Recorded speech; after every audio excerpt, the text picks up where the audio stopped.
继续来看云林大溪，是台湾上界大场的蚵仔的生产地。也毋过这几冬来，有盘商进口到中国的蚵仔仔，和台湾的蚵仔笼。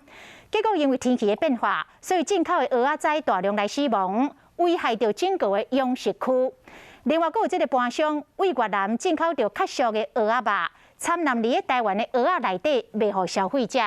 这是害台湾有真侪蚵仔笼。担无盘商来收蚵仔，影响到收入，所以各地蚵仔农联合向云林的立委来陈情，而且甲有关的单位举办着座谈会，希望政府甲民间会当共同来维护着正港的台湾蚵仔。救救牡蛎产业！救救牡蛎产业！大溪是全台湾上大蚵仔仔产地，主要是高嘉义、台南、中华以及澎湖养殖业者。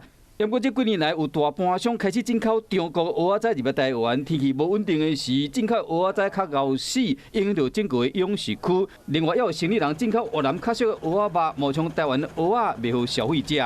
中南部的蚵仔农联合向立委陈情。特别是政府一定要100%甲咱保护，安尼好啊好？好。啊，足侪吼生意人咧，用中国蚵去南越南蚵，抓进来台湾，交做伙咧，拢家冠名叫做台湾的蚵仔，安尼互消费者食到。我相信吼，这对足侪消费者嘛足无公平。透过陈情开座谈会。蚵仔农希望讲政府会使听到因的心声。